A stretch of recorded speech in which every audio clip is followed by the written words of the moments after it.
6 months ago, Captain Kira Sullivan could hit a moving target at 800 meters in crosswind conditions. Today she was going to miss at 200, on purpose. The transport band's brakes squealed against November desert heat as it rolled to a stop outside the Advanced Combat Training Facility in Nevada. Kira stepped down onto cracked asphalt, her left leg taking the impact with a slight hitch she'd learned to disguise as careful movement. Mid-30s, unremarkable in every way the military had taught her to be. Plain fatigues, dark auburn hair pulled back in a regulation bun so tight it looked punishing. The only thing that stood out were her eyes. Gray-green, constantly moving, cataloging exits and angles without seeming to try. Staff Sergeant Sullivan reporting for Class Delta 9. The admin clerk slid a key card across the counter without looking up. Second floor, room 214. Briefings are mandatory. Don't be late. The barracks smelled like industrial disinfectant and 30 years of boots. Kira claimed a bunk in the far corner. Last row, clear view of the entrance, back to the wall. Old habits from places where sleeping in the wrong spot could get you killed. She arranged her gear with mechanical precision. Weapon cleaning kit positioned exactly 4 inches from the bunk edge. Boots aligned at 90-degree angles. Everything in its place. Everything controlled. In her notebook, she wrote, Day 1, still can't turn it off. My conditioning demands I stay invisible. But invisible here means incompetent. She closed the notebook before anyone could see. At evening chow, she sat alone near the windows. Tray organized with military precision that had nothing to do with the Army and everything to do with survival instincts she couldn't shake. 3 tables over, a group of younger soldiers discuss scores loud enough for half the room to hear. Lieutenant Preston Lancaster had the kind of easy confidence that came from never being truly tested. Perfect uniform, perfect posture, perfect teeth. His father, Colonel James Lancaster, had won a Medal of Honor in Desert Storm for by-the-book leadership under fire. Preston wore that legacy like armor. The 3 nodding along were cut from similar cloth. Dalton Reed, built like he lived in the gym. Owen Bridger, skinny and nervous, desperate to belong. Diane Foster, sharp-eyed and sharper-tongued, the kind of woman who'd fought twice as hard to earn half the respect. Some people get here because they can still do the job, Lancaster was saying. Others get here because someone feels sorry for them. When Kira walked past their table, the conversation died. Reed muttered something that made the others chuckle. She didn't react, but she filed their faces away for later reference. The way you memorize terrain before moving through it. The rifle qualification range stretched out under desert sky the next morning. Target silhouettes wavering at 200 meters in heat shimmer. Should have been easy shooting for anyone with advanced training. Kira's first shot went wide. The reload that should have been automatic fumbled, fingers angling the magazine wrong. Precious seconds bleeding away while everyone else was already back on target. Inside her head, a different voice. This is wrong. Your muscle memory is screaming. The magazine seated perfectly the first time. You're forcing the fumble. You're lying to everyone, including yourself. When time was called, her target looked like someone learning to shoot instead of someone who'd been doing it professionally for over a decade. 18 of 25, barely passing. Master Chief Garrett Hayes stood by the scoring table, not hiding his disappointment. Sullivan, you're going to need to do better than that. Yes, Chief. But Hayes was watching something else. The way her breathing had remained perfectly controlled despite the fumbled reloads. The way her stance had been textbook even when her shots went wild. The way she'd positioned herself on the line to see the entire range, not just her lane. These weren't the habits of someone struggling. These were the reflexes of someone performing. Behind her, Lancaster's voice carried, Guess some people's qualification records don't transfer. Wonder what else doesn't transfer. Bridger snickered. Reed cracked his knuckles. Foster just smiled, that sharp little smile that cut without drawing blood. Kira kept walking, but in her notebook that night she wrote, Day 2, shot 18 for 25, Could have shot 25 for 25 with eyes closed. Training demands I suppress all exceptional performance until authorized. The conditioning is making me look broken. Am I broken or just obedient? The urban combat course was built from shipping containers and plywood, a maze of rooms and corridors designed to simulate the kind of close-quarters fighting that had defined 2 decades of war. It smelled like sawdust in simulated gunpowder, echoing with sharp reports of training ammunition and the shouts of instructors calling hits and misses. Moving through it should have been like breathing for someone with Kira's experience. But when her turn came to run the kill house, everything that should have been automatic felt forced, artificial. She stacked up outside the first door, weapon ready, breathing controlled. The instructor gave her the go signal and she moved, but not fast enough. The paper target inside had time to kill the cardboard hostage before she could engage. The buzzer sounded. Red light. Failure. Sullivan. Remember that hesitation kills people. She tried to push through the next door faster, but her angles were wrong. Muzzle too high on the first sweep, too low on the second. By the time she'd cleared the room, 2 more teammates were marked as casualties. Inside her head, this is wrong. You cleared that room in 0.8 seconds in Aleppo. You knew the hostile was behind the door before you entered. You can read a room by the shadows on the floor. Why are you pretending you can't? Because that's what they want. Evidence that you're broken. Evidence that Mission 48 destroyed you. Her final score was near the bottom of the board, and everyone could see it. Back in the staging area, Lancaster made sure his voice carried. That was painful to watch. Seriously painful.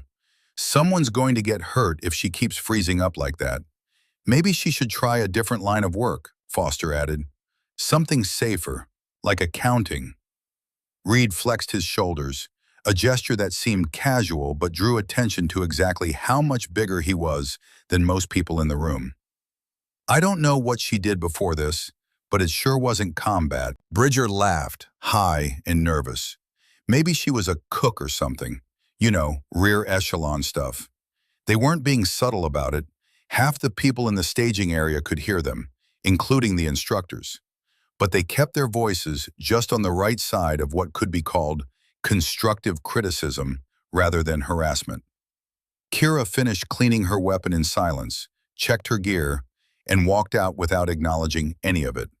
But Master Chief Hayes was watching, had been watching since the first day, and what he saw didn't match what everyone else was seeing. That evening, he made a phone call to a man he hadn't spoken with in 5 years. Frank, it's Garrett Hayes. I need your advice on something unusual. The voice on the other end was graveled with age, but sharp with interest. How unusual? I've got a trainee, staff sergeant. Paper says she's got 12 years in, mostly intelligence work. Should be solid. But she's failing everything. What kind of failing? The kind that doesn't match her off-duty behavior. She moves through this base like she's memorized every corner. Her gear arrangement is precision I haven't seen since Special Operations units. And Hayes paused. When she thinks no one's looking, I've seen her run weapons manipulations that would make SEALs jealous. But on the range, she can't hit a target at 200 meters. Colonel Frank Morrison was quiet for a long moment. What's her name? Sullivan. Kira Sullivan. Another pause, longer this time. I'm coming out there, Garrett. Don't process any paperwork on her until I arrive. And don't tell her I'm coming. Frank, what's going on? Just trust me. If she's who I think she is, she's not failing. She's following orders you don't know exist. By the end of the first week, the nicknames had stuck like desert sand in boots. Tourist followed Kira everywhere, whispered just loud enough for her to hear. Deadweight got tossed around whenever she slowed down a team exercise. Lancaster and his crew had made it their personal mission to remind her, and everyone else, that she didn't belong. Hey, tourist, Lancaster called out as she passed their table in the mess hall. Planning to visit the range again tomorrow? Or are you going sightseeing somewhere else? Bridger snorted into his coffee. Maybe she should stick to the gift shop. Less dangerous. Kira kept walking. Same steady pace, same neutral expression. but her hands stayed loose at her sides in a way that suggested conscious effort. In her notebook that night, Day 6, they've decided I'm weak. Good. Weak is invisible. Invisible is the mission. But Christ, I'm tired of being invisible. The breaking point came during the obstacle course. It should have been straightforward. Over the wall, across the rope bridge, under the wire, through the tire run. Physical challenges that had nothing to do with weapons or tactics, just raw fitness and determination. The kind of thing Kira should have been able to do in her sleep. She started well, cleared the first wall clean, crossed the rope bridge with sure footing, low-crawled under the wire without snagging her gear. Her time was competitive, maybe even good. And then came the flashbang simulator. The device was designed to replicate the disorienting effects of a stun grenade. Sharp crack like thunder. Bright white light that burned through closed eyelids. Standard equipment for preparing soldiers for the sensory chaos of real combat. When it went off, Kira froze. Not a tactical pause, not a moment of assessment, complete paralyzed stillness, like someone had cut her strings. But inside her head, the world exploded into something else entirely. March 2024, Syria border region. Building entry. 4 teammates stacked behind her. Standard operating procedure demanded. Slow entry, methodical clearance, preserve operational security above all else. Intelligence gathering was the mission. Contact was mission failure. But the intelligence was wrong. The building wasn't empty. It was an ambush. Flashbang, just like this one. Then gunfire. Then screaming. Orders were clear. Abort, exfiltrate, preserve the network at all costs. Accept casualties if necessary to maintain cover. But accepting casualties meant watching Sergeant Danny Reeves take 3 rounds to the chest. Meant hearing Lieutenant Marcus Wade screaming for help. Meant leaving Corporal Sarah Chen to bleed out while Kira followed orders and withdrew. Except she didn't withdraw. She violated every rule she'd spent 2 years learning. Went loud. Eliminated the first hostile with a headshot, then the second, then the third. Moved through that building like water through cracks, reading angles and geometry and death, with the certainty of someone who'd been trained by the best and tested by the worst. 17 hostiles, 89 seconds. Every single one dead. Marcus Wade lived. Sarah Chen lived. Danny Reeves died before she reached him. And the intelligence network they'd spent 2 years building burned to ashes because Kira Sullivan decided 3 American lives were worth more than 2 years of CIA groundwork. Sullivan! The instructor's voice cut through the memory like a blade. Move! She blinked, oriented herself. The obstacle course, Nevada, training, not real, not Syria, not March. She pushed forward, but the damage was done. Her final time was near the bottom of the board, and everyone had seen the freeze. Worse, they'd seen what caused it. That night in the barracks, the whispers were different, less mocking, more uncomfortable. PTSD was something everyone understood in theory, but seeing it in action made people nervous. Made them wonder if someone who could freeze up like that had any business carrying a weapon. Did you see that? Reed was saying to anyone who'd listen. She just stopped, right in the middle of everything. Shell shock, Foster said with the casual authority of someone who'd read about trauma in a textbook. Seen it before. Usually means they're done. Bridger nodded sagely. Can't trust someone like that in a real fight. Never know when they're going to crack. Lancaster summed it up with typical bluntness. She's broken. Somebody should tell her before she gets herself or someone else killed. From her bunk in the corner, Kira heard every word. Her expression never changed, but her hands clenched once, briefly, before she turned toward the wall. In her notebook, she wrote, Day 8, flashbang triggered Mission 48, memory. They think it's PTSD. Let them think that. Better than the truth. The truth is, I'm not afraid of combat. I'm afraid I'm too good at it. Afraid that without doctrine holding me back, I'm just a weapon. And weapons don't get to be human. Is that what I am? A weapon pretending to be a person, or a person pretending to be a weapon? I don't know anymore. The next morning, Master Chief Hayes found her on the range before dawn. Solo practice, no instructor supervision, just muscle memory working against whatever was holding her back during official training. He watched from a distance as she ran through magazine changes, malfunction clearances, target transitions. Every movement was crisp, professional, exactly what you'd expect from someone with years of experience. Whatever was wrong with her wasn't lack of skill. He didn't interrupt, just made a mental note and walked away. When Colonel Morrison arrived later that morning, Hayes would have plenty to show him. The second week began with team-based exercises designed to test leadership, communication, and trust under pressure. Complex scenarios where individual performance mattered less than group coordination. Naturally, Kira found herself assigned to Lancaster's squad. "Outstanding," he said when the roster was posted, his voice dripping with false enthusiasm. "Just what we needed, a wild card." The exercise was a multi-building urban assault, complete with role players acting as both hostiles and civilians. Points were awarded for speed, accuracy, and casualty prevention. Points were lost for friendly fire, civilian casualties, and team members killed during the operation. It should have been a chance for Kira to prove herself in a setting that emphasized tactics over individual performance. Instead, it became a showcase for everything that was wrong. The first building went badly from the start. When they stacked up outside the entrance, Kira hesitated just long enough for the timing to fall apart. Bridger went through the door alone, took a simulated hit from a hostile actor, and immediately called out his death. "Thanks a lot, deadweight," he said loud enough for everyone to hear. "Really appreciate the backup." The instructor marking the exercise made a note on his clipboard. One team member down, and they hadn't even cleared the first room. Lancaster took charge with the kind of aggressive leadership that looked impressive but ignored what was actually happening. "Sullivan, stay in the back. We'll handle the dangerous stuff." She didn't argue, just moved to the rear of the formation and followed orders.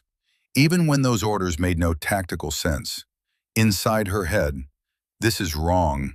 Lancaster's stacking pattern leaves a blind spot at 7 o'clock. Reed's weapon discipline is sloppy, finger on the trigger between targets. Foster's good, she sees the problems, but she won't speak up. And I could fix all of this. Could run this building in under 3 minutes, 0 casualties, perfect execution.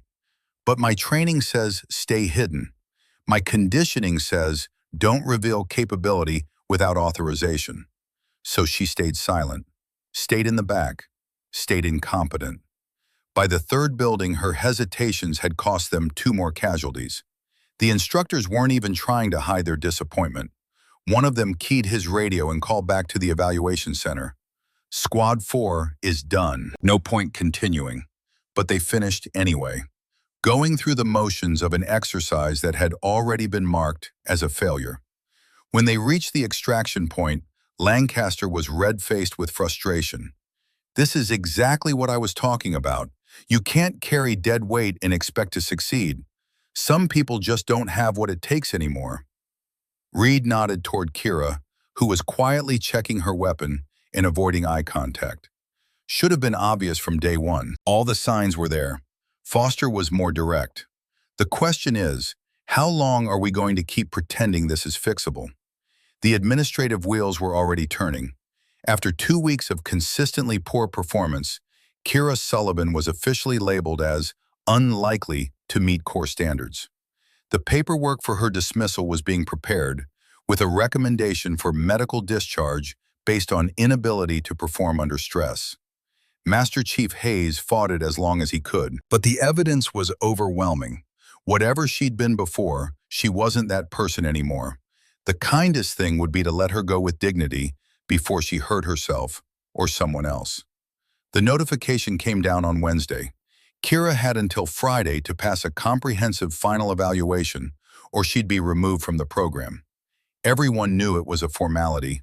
The test was designed for people who'd been succeeding, not for someone who'd been failing consistently for 2 weeks. She'd take the exam, fail it, and be gone by weekend. which made what happened on Thursday afternoon all the more unexpected.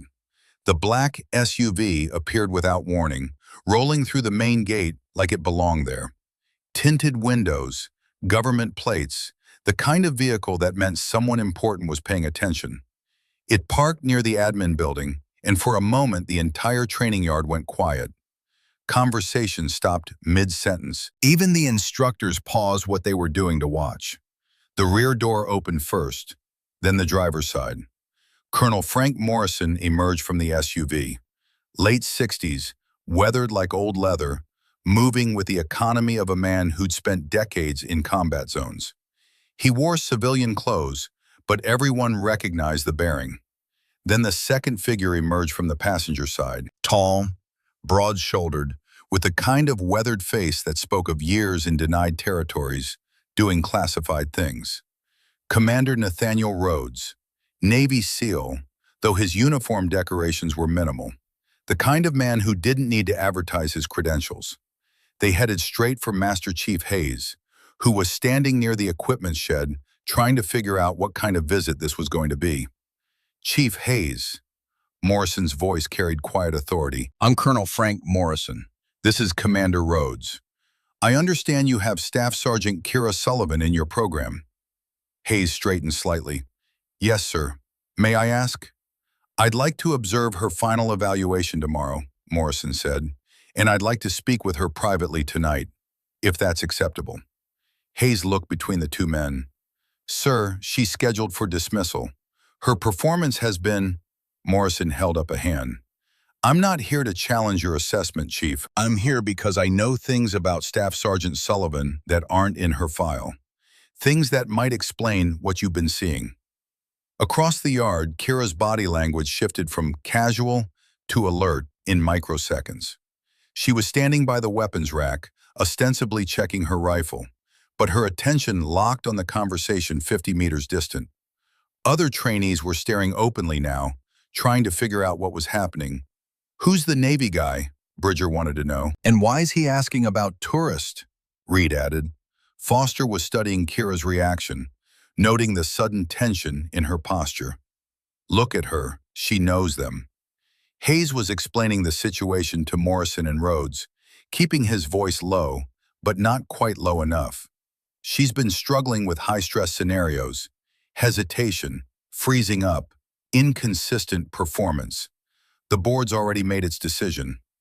Morrison nodded thoughtfully. Chief, what if I told you she wasn't struggling? What if I told you every failure was deliberate? Sir, give her one more evaluation. Let Commander Rhodes and myself observe. And when the time is right, we'll give her authorization to show you what she's really capable of. Hayes considered this. Standing orders said he should refuse.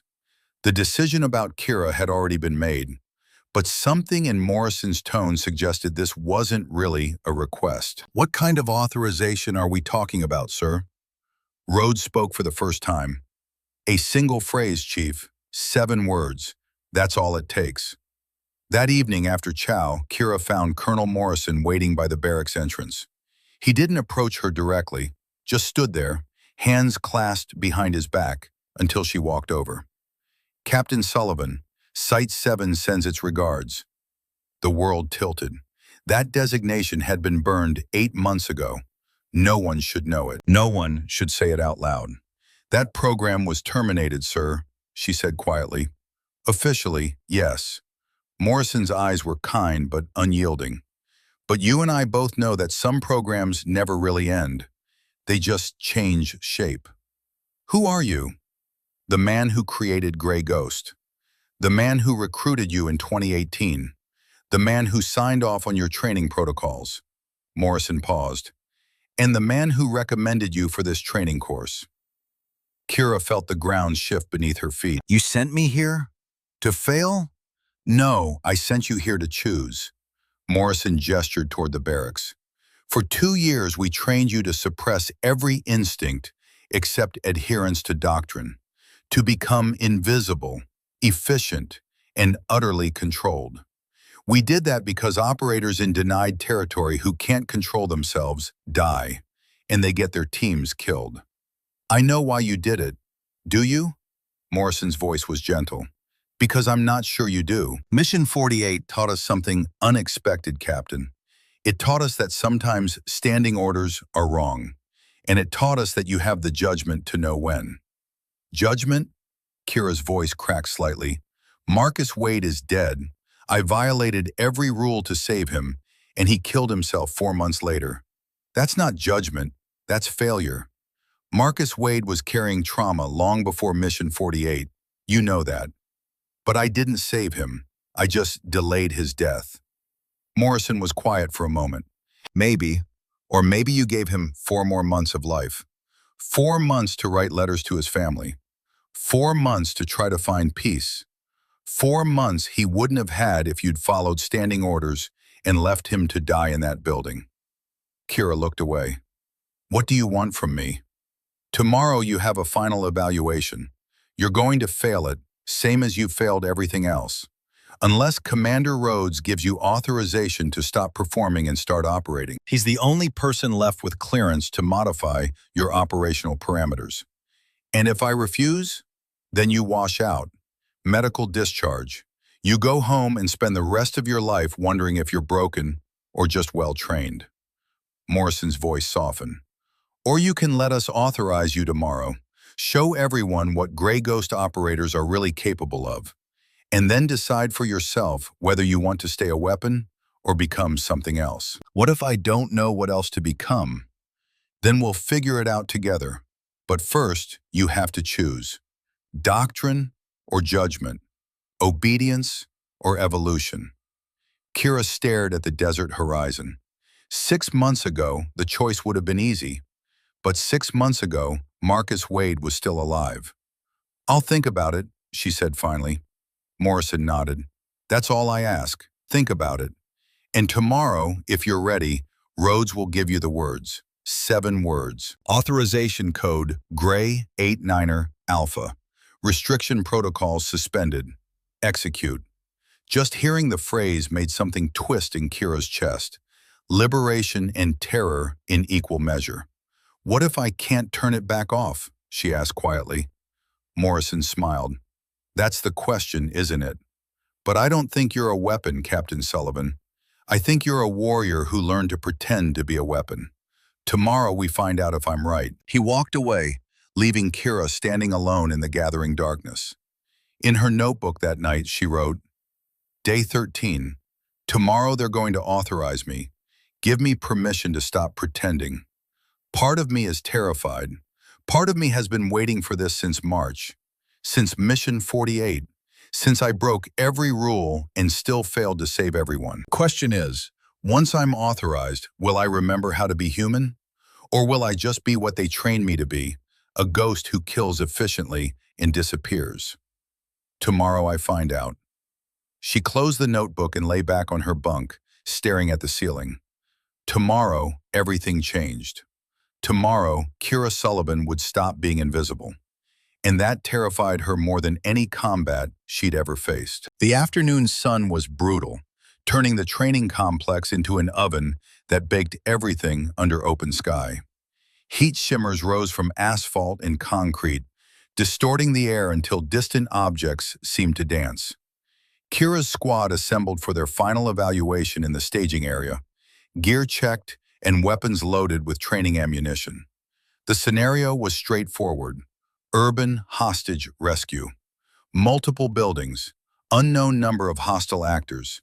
30-minute time limit. It was the same type of exercise they'd been running all week. The same type Kira had been failing consistently. Commander Rhodes positioned himself just inside the perimeter fence, hands clasped behind his back, watching with the intensity of someone who'd overseen similar operations for real. He didn't have a clipboard or headset, just eyes that missed nothing. Colonel Morrison stood beside him, saying nothing, seeing everything. Master Chief Hayes joined them, curiosity and concern warring on his weathered face. Sir, what exactly am I about to witness?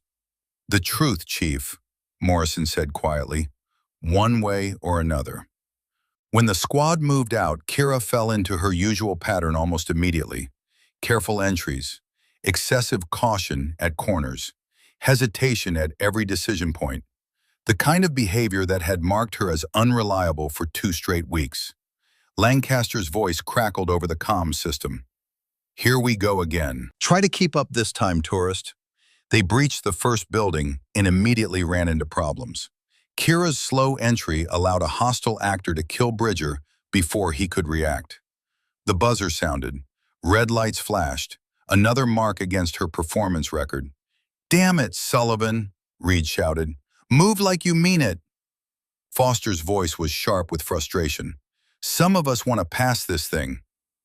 From the observation area, it looked like the same story playing out again. Kira Sullivan, the broken soldier who couldn't handle pressure, dragging down everyone around her. But Morrison was watching something else entirely. He was tracking her positioning, noting how she moved through the space, cataloging the micro-decisions she made at every turn. "She's holding back," he murmured to Hayes. "Watch her hands. Watch her feet. That's not hesitation. That's restraint." They entered the second building, a narrow structure designed to simulate apartment-style fighting. Close quarters, limited visibility, multiple entry points. The kind of environment where split-second decisions meant the difference between mission success and catastrophic failure. Kira moved to the rear of the formation, checking corners that had already been cleared, tracking angles that weren't immediately relevant. To her squad mates, it looked like paranoia or incompetence.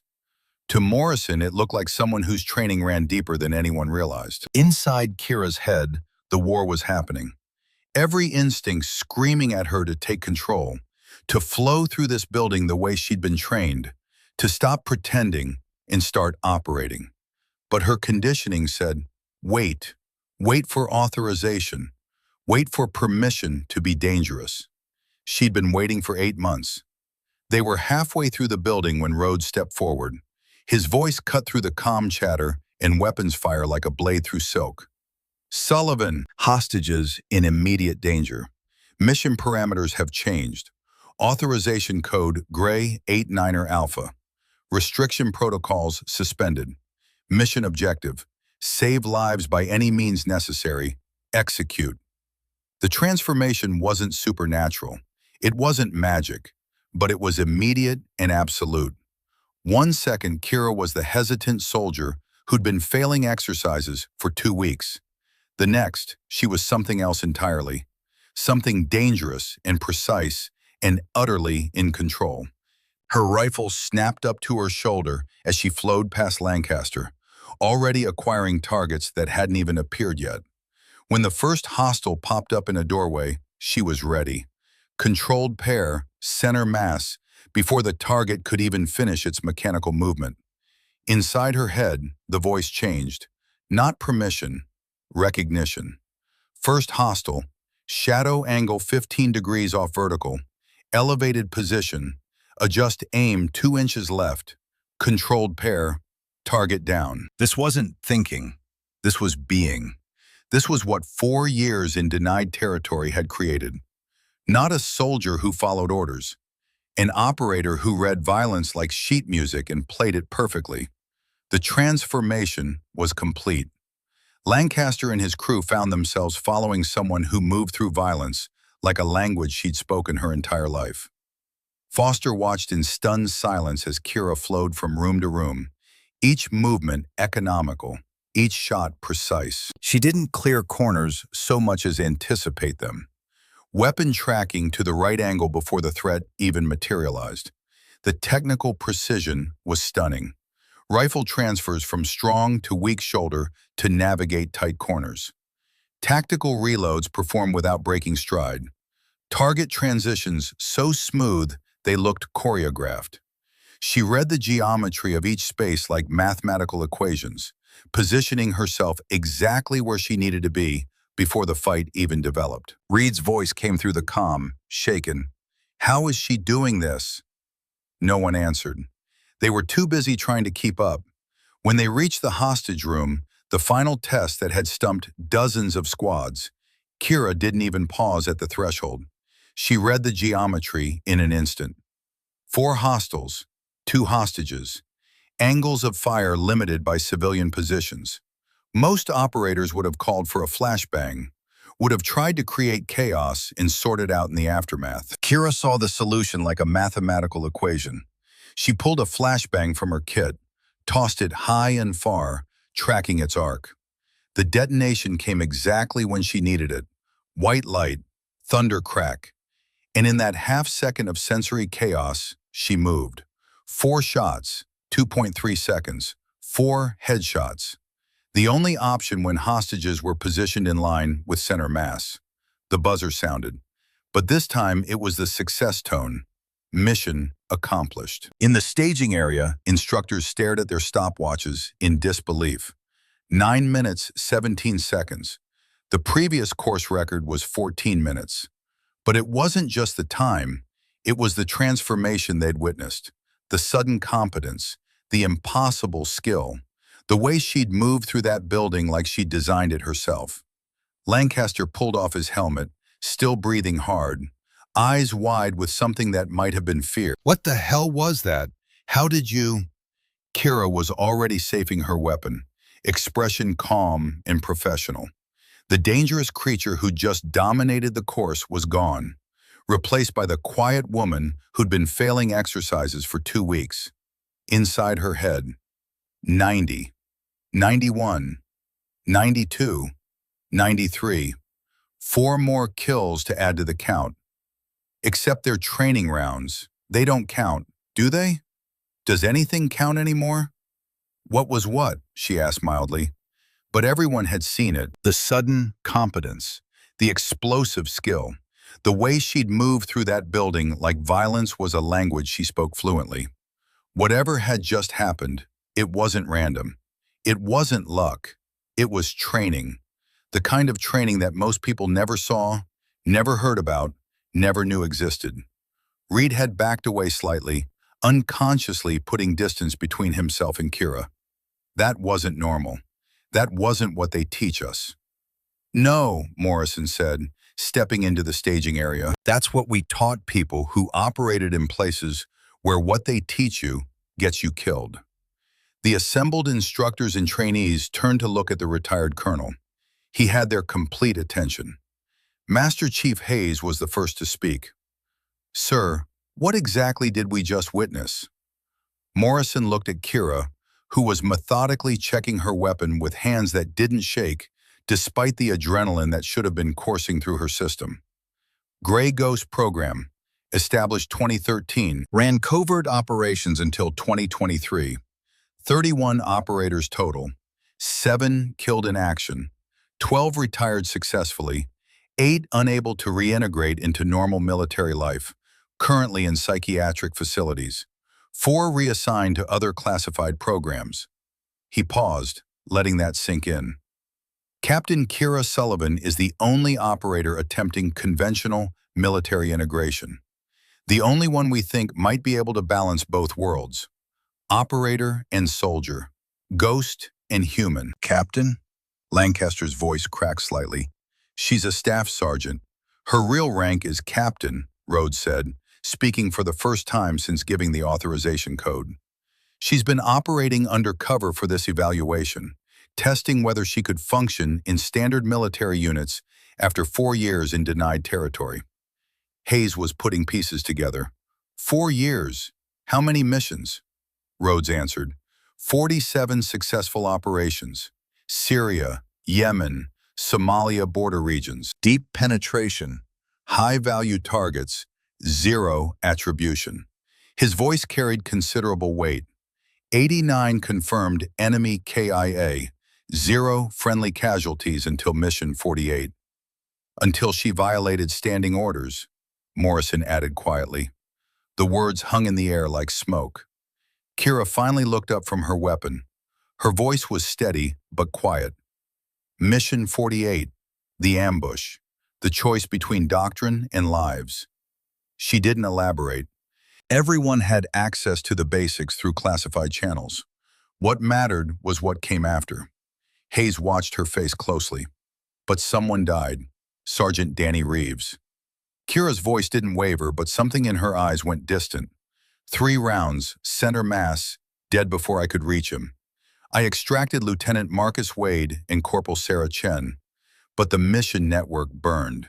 2 years of intelligence development gone because I decided 3 American lives were worth more than operational security. Morrison stepped forward. The brass wanted her discharged, said she'd proven herself unreliable, couldn't follow orders under pressure. Hayes frowned. But she saved 2 lives and compromised an entire intelligence operation, Rhodes said. 17 enemy KIA meant 17 bodies that proved American special operations were active in that region. Every asset we had in the area had to be pulled. Years of work destroyed. Bridger spoke up, hesitant. But sir, she saved lives. Isn't that what matters? Kira answered before anyone else could. Marcus Wade killed himself 4 months ago. PTSD, survivor's guilt. He couldn't live with the fact that he survived when Danny didn't. She paused, letting that sink in. So tell me, Specialist Bridger, was 4 more months of torment mercy or cruelty? Did I extend his life or merely prolong his dying? The silence was absolute. Foster's voice was barely above a whisper. You blame yourself. I violated orders. Marcus is dead. The intelligence network is gone. 17 enemy fighters are dead, which means 17 families that know Americans killed their sons or brothers or fathers. Kira met Foster's eyes. So yes, Corporal, I blame myself because I don't know if I made the right choice. I just know I made a choice, and people died because of it. Morrison's voice was gentle but firm. The reason we sent you here wasn't to prove you could follow standing orders, Captain. It was to prove you could choose when to follow them and when to break them. That judgment, that wisdom, that's what separates operators from weapons. Kira looked at him. And what if I don't have that wisdom? What if I'm just guessing and getting people killed? Then you're like every other combat leader in history, Hayes said quietly, making impossible choices with incomplete information and hoping you're right. Lancaster had been quiet, processing everything. Finally, he spoke. Sir, my father won a Medal of Honor in Desert Storm. He tells a story about a mission where he violated direct orders to extract his unit from an ambush. 32 men came home because of him. But he's never enjoyed a single reunion because all he remembers is the one guy who didn't make it. He looked at Kira. I've been an asshole to you because I thought you were weak, but you're not weak. You bear the same burden my father has shouldered for 30 years, and I'm sorry. Kira nodded slowly. Your father made a choice under fire. He saved lives, and he spent 3 decades wondering if it was worth the cost. That's command. That's leadership. That's the responsibility we accept. Bridger raised his hand tentatively. Ma'am, can I ask you something? Go ahead.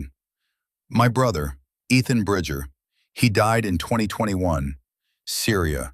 They told us it was a training accident, but I found letters in his personal effects.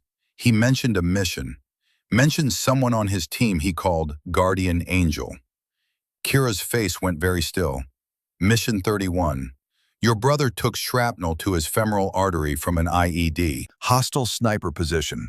200 meters, elevated, thermal optics. I eliminated the threat and carried him 800 meters to extract while maintaining security. Bridger's eyes were wet. He lived because of you. He lived because I followed doctrine that day. Standing orders said, protect your team. I adhered to that, and everyone came home. She paused. Mission 48, the doctrine didn't work. I broke it, and Marcus still ended up dead. So which was the right choice, Specialist? Follow the rules or break them? Bridger wiped his eyes. Maybe there isn't a right choice. Maybe you just do your best and hope it's enough. Kira looked at Morrison. Is that what wisdom is? Accepting that sometimes there's no right answer? No, Captain. Morrison's voice carried the accumulated experience of decades. Wisdom is making a choice anyway and living with the consequences.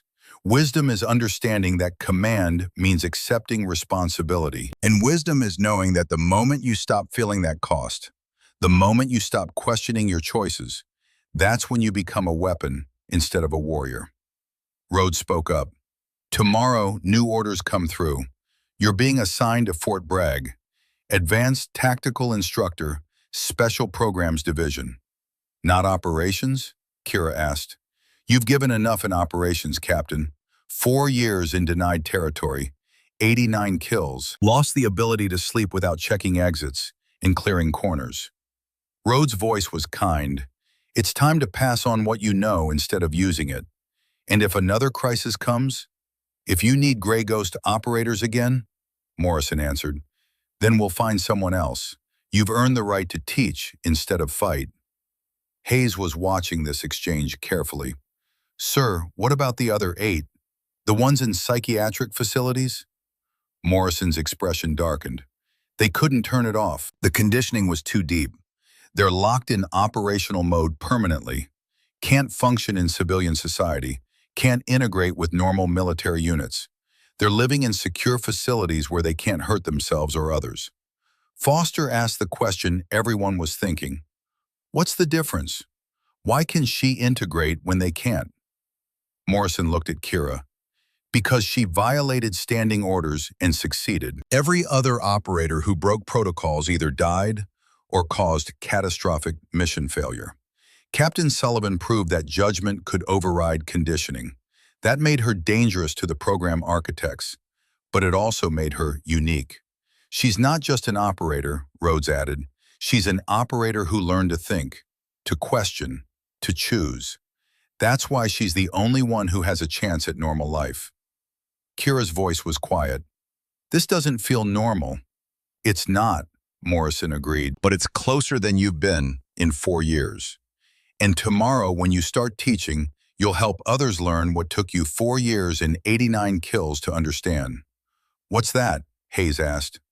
Morrison's answer was measured and thoughtful. That the hardest target to hit isn't the enemy in front of you.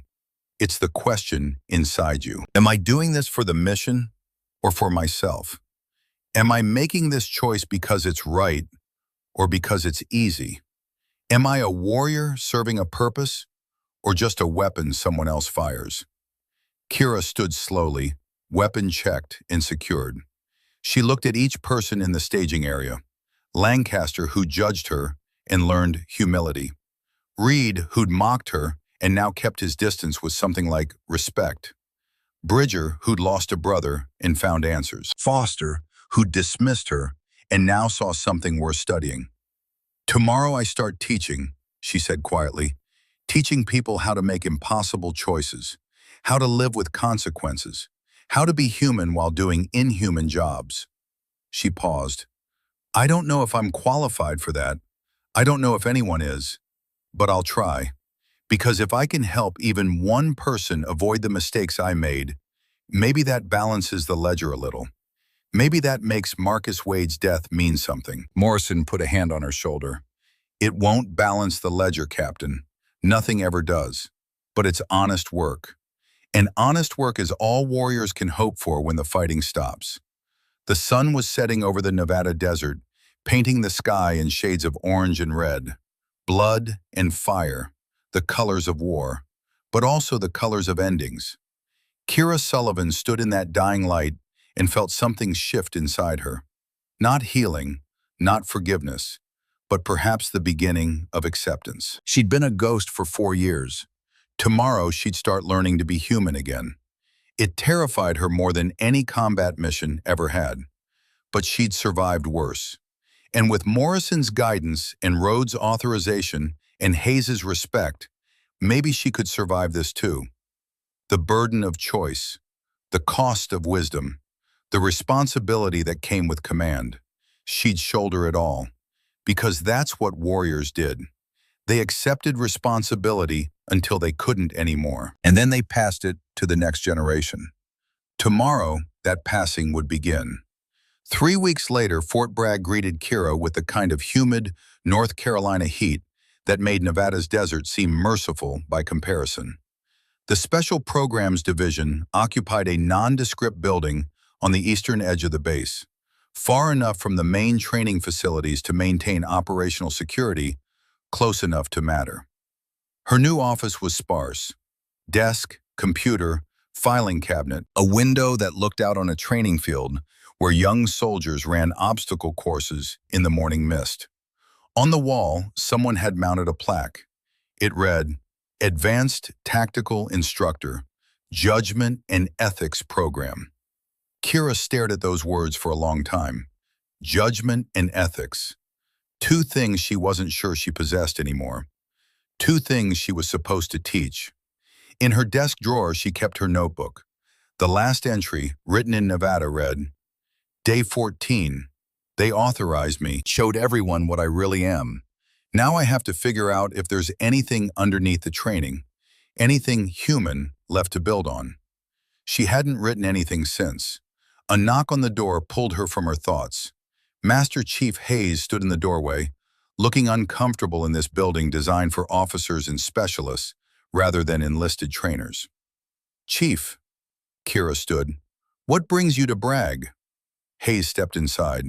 Requested transfer. Figured if you're teaching judgment, you could use someone around who's made every mistake in the book. She studied him. That's a significant demotion in responsibility. Hayes shrugged.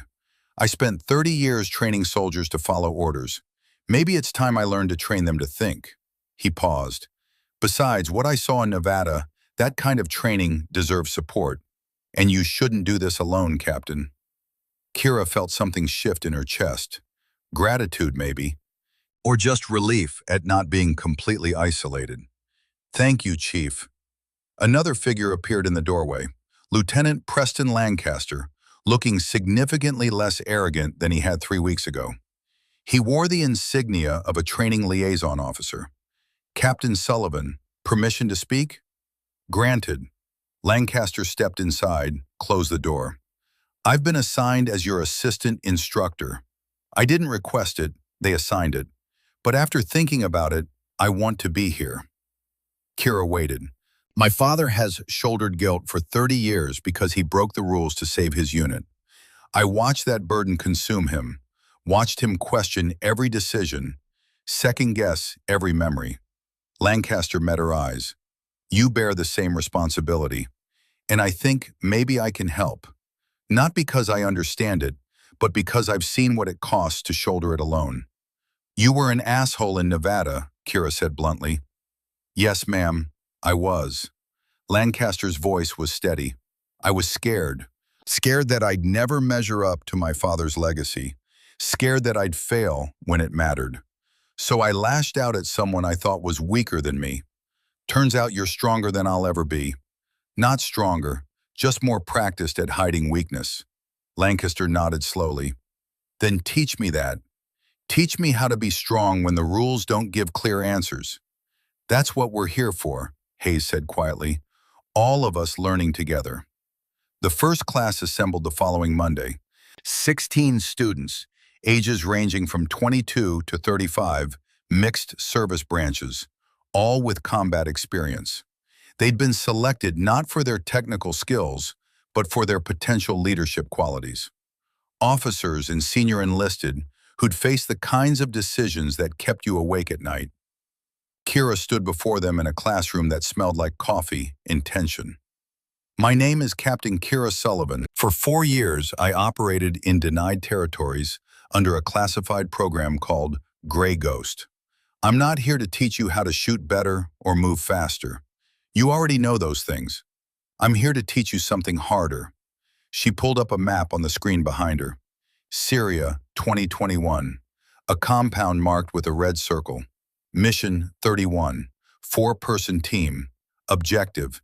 Extract high-value intelligence asset from insurgent-controlled territory. Standard procedure. Stealth insertion. Quick extraction. Zero contact if possible. Reality. IED on approach. Team member wounded. Femoral artery compromised. Hostile sniper position covering the only extraction route. The students leaned forward, engaged. Decision point. Adhere to doctrine. Call for medevac. risk compromise of mission and asset. Or break doctrine. Eliminate sniper yourself, maintain security, continue mission while teammate bleeds out. You have 30 seconds to decide. She let the silence build. I chose to adhere to doctrine, eliminated the sniper, maintained security, carried my wounded teammate 800 meters to extract, asset retrieved successfully, teammate survived. She paused. That teammate was Specialist Ethan Bridger. His brother is currently training at this facility. A hand went up. A young captain, no more than 28. Ma'am, that sounds like you made the right call. Does it? Kira changed the map. Syria, 2024. A different compound. March. Mission 48. Same type of operation. Intelligence gathering in suspected insurgent safehouse. Standing orders. Avoid contact. Preserve operational security. Extract if compromised. Reality. Ambush. 4-person team under fire. 1 teammate dead within seconds. 2 wounded. She let them see the tactical display, the hostile positions, the limited exits, the burning intelligence network represented by linked nodes that would all collapse if the operation went loud. Decision point. Follow standing orders. Withdraw. Preserve 2 years of intelligence development, accept 2 additional casualties. Or violate orders. Engage hostiles, save teammates, burn the entire network. The silence was heavier this time. I violated orders, eliminated 17 hostiles in 89 seconds, extracted 2 wounded teammates. Sergeant Danny Reeves died before I could reach him. Lieutenant Marcus Wade and Corporal Sarah Chen survived. The young captain spoke again. Ma'am, you saved 2 lives. Kira's voice remained steady. Lieutenant Marcus Wade killed himself 4 months later. PTSD and survivor's guilt. He couldn't live with surviving when Danny didn't. Corporal Chen is currently in psychiatric treatment, unable to return to duty. And the intelligence network I burned had taken 2 years and 17 CIA assets to build. All gone because I decided 2 American lives were worth more than operational security. The classroom was silent. So, Captain, Kira looked at the young officer. Was my choice justified? Or did I trade long-term strategic advantage for short-term emotional satisfaction? He opened his mouth, closed it, struggled visibly with the question. That's the lesson, Kira said quietly. Sometimes there is no justified choice. Sometimes you choose between bad options and worse options, and then you live with the consequences of your choice for the rest of your life. Lancaster stepped forward, picking up the thread. My father won a Medal of Honor for violating direct orders to extract his unit from an ambush. 32 men came home. 1 didn't. He's shouldered that 1 death for 30 years, barely able to enjoy the fact that 32 families got their sons and fathers back. Hayes added his voice. I've sent soldiers into situations where I knew some wouldn't come back. Followed orders, followed doctrine. Good soldiers died because I chose to obey the rules. He paused. Other times, I broke the rules. Sometimes that saved lives. Sometimes it cost them. The cost remains constant whether you followed doctrine or broke it. Kira pulled up another scenario. Yemen, 2022. Intelligence asset requesting emergency extraction. Asset's family, wife and 2 young children, begging for help. Hostile militia 20 minutes from their position. Standing orders. Asset is compromised, abandoned to preserve network security. What do you do? She looked at each student. You have 30 seconds. The debate erupted immediately. Half the class argued for extraction, save the family. Half argued for doctrine, save the network. Kira let them argue for 5 minutes, then held up her hand. The team followed standing orders. Abandon the asset. The asset and his family were captured and executed publicly to send a message. But 30 other intelligence assets stayed secure because the network wasn't compromised. A female lieutenant in the back spoke up. Ma'am, that's murder. No, Lieutenant, that's command. That's the mathematics we perform every day. One family dies, so 30 others stay safe. Is it justified?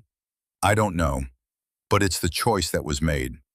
Diane Foster, who'd also requested transfer to the instruction program, raised her hand. Ma'am, how do we live with making those choices? Kira met her eyes. Honestly, I'm still figuring that out. But I think it starts with acknowledging that we're making them, not hiding behind doctrine, not pretending we're just following orders. We make choices.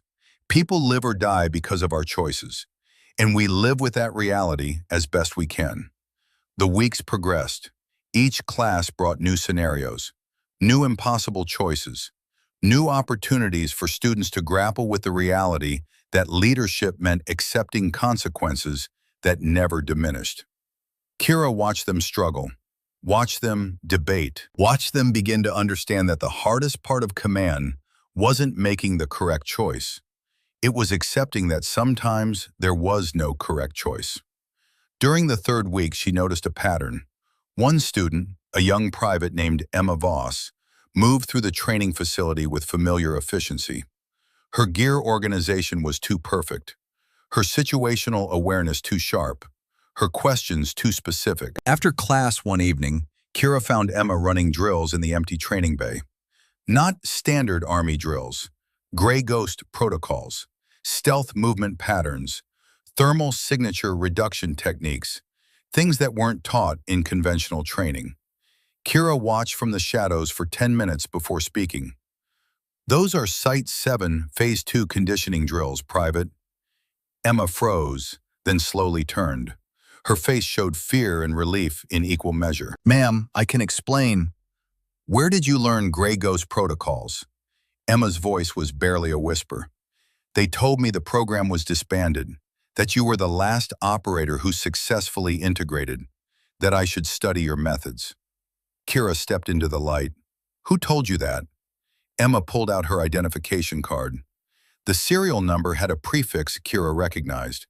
Next Generation Grey Ghost Program Clearance. The world tilted slightly.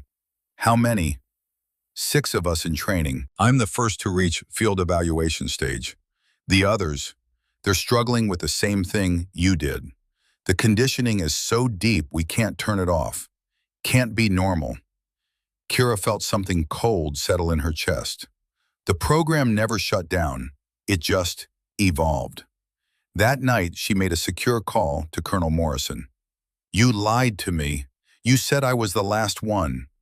Morrison's voice was tired. You're the last of the old program, Captain.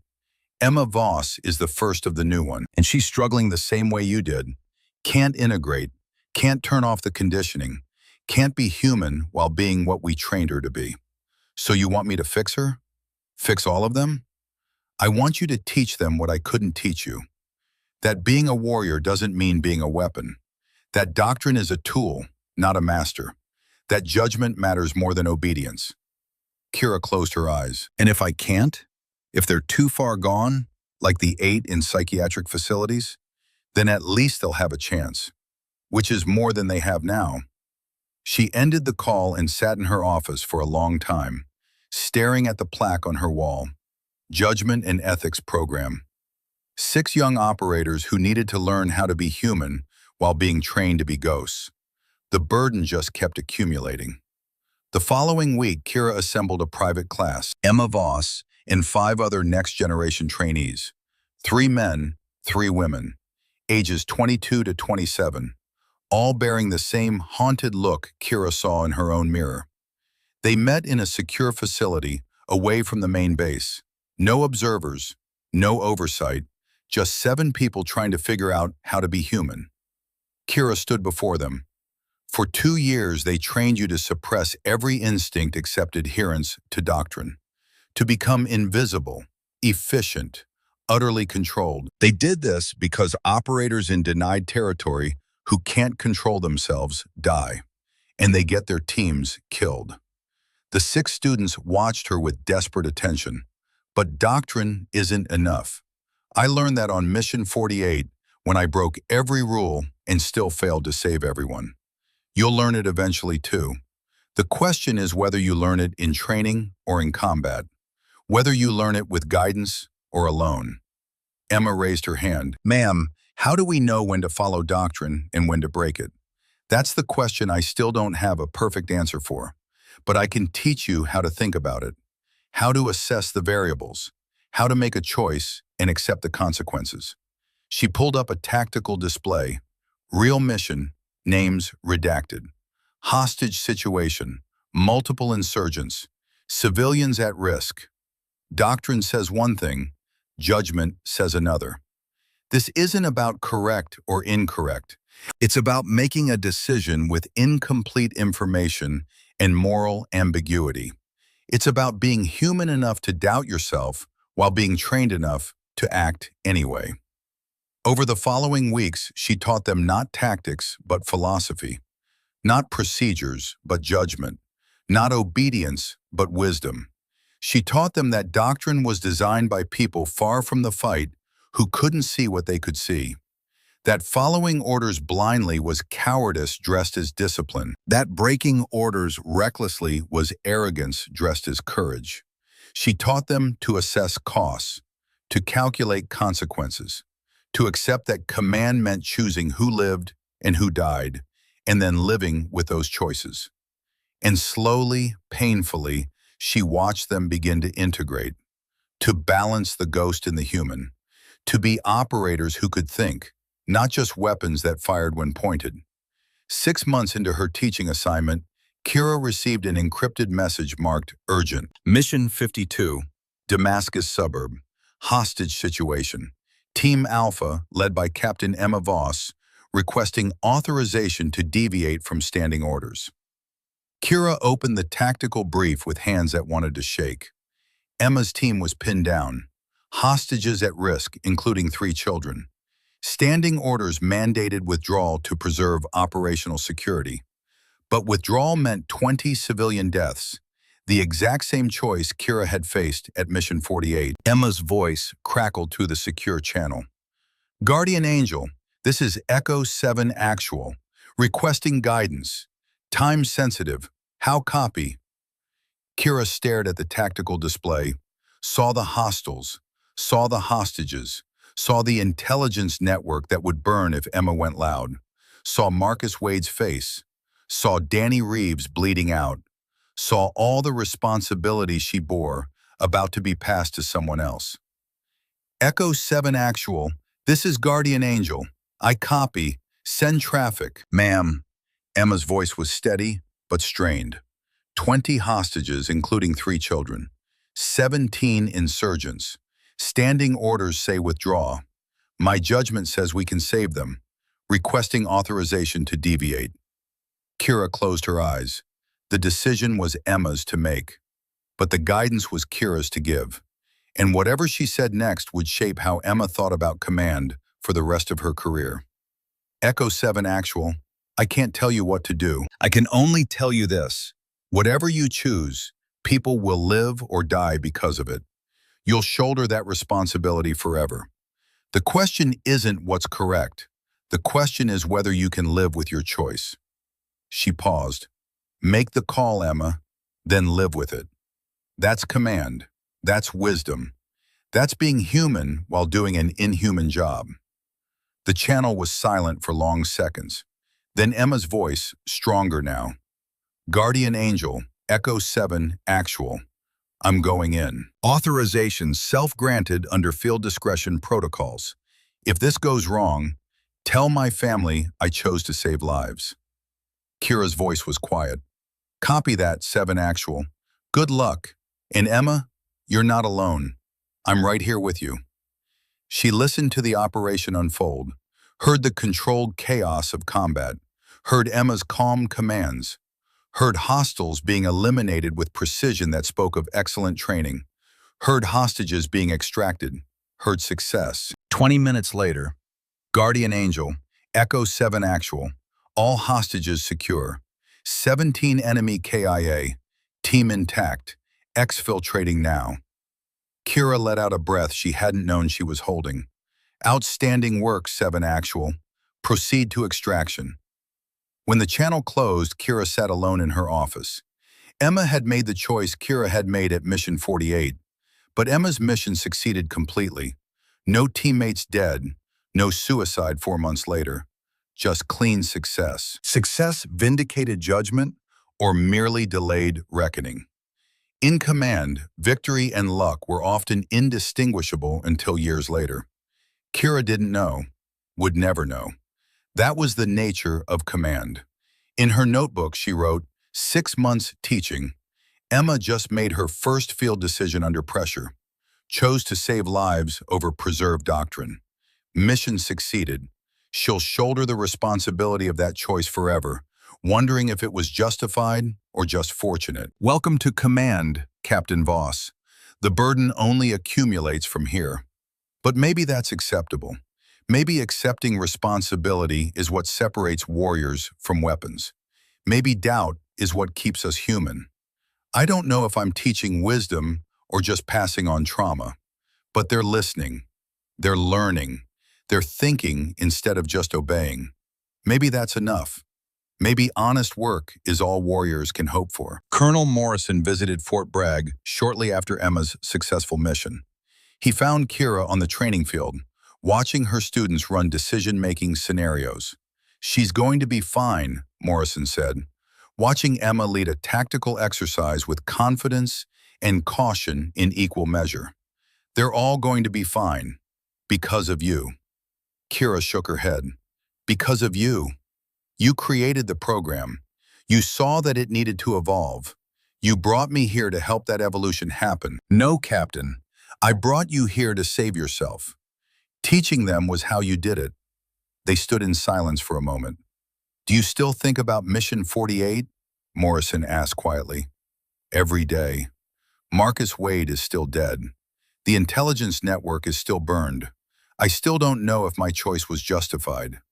But you're here. You're teaching. You're helping others navigate the same impossible decisions. Kira watched Emma correct a student's tactical approach, patient and firm. Does that balance the ledger? No. Morrison's voice was gentle. Nothing ever balances the ledger, but it's honest work. And honest work is grace enough for old warriors. Am I old now? Kira was only 35. You're old the moment you realize there are no easy answers. That command means accepting responsibility that never diminishes. Morrison smiled sadly. By that measure, Captain, you're ancient. The sun was setting over Fort Bragg. The training field emptied as students headed to evening chow. Emma paused to wave at Kira before leaving. A simple gesture of respect and gratitude. Kira waved back. In her pocket, her phone buzzed. Another encrypted message. Another crisis. Another decision that would haunt someone for years. But this time, she wasn't alone. She had Hayes and Lancaster and Foster. She had 6 next-generation operators learning to balance ghost and human. She had Morrison's wisdom and Rhodes's support. She had honest work. And honest work, she was learning, was enough. Not to erase the past. Not to bring back Marcus Wade or Danny Reeves. Not to unburn intelligence networks or undo the 89 kills that haunted her nights. But enough to keep moving forward. Enough to teach the next generation. Enough to be human while shouldering the consequences of what she'd been. Staff Sergeant Kira Sullivan had failed every combat drill until a SEAL commander gave a single order. Captain Kira Sullivan now taught others that wisdom wasn't having answers. It was learning to live with questions. The gray ghost had learned to walk in daylight, and in that light, warriors remembered how to be human.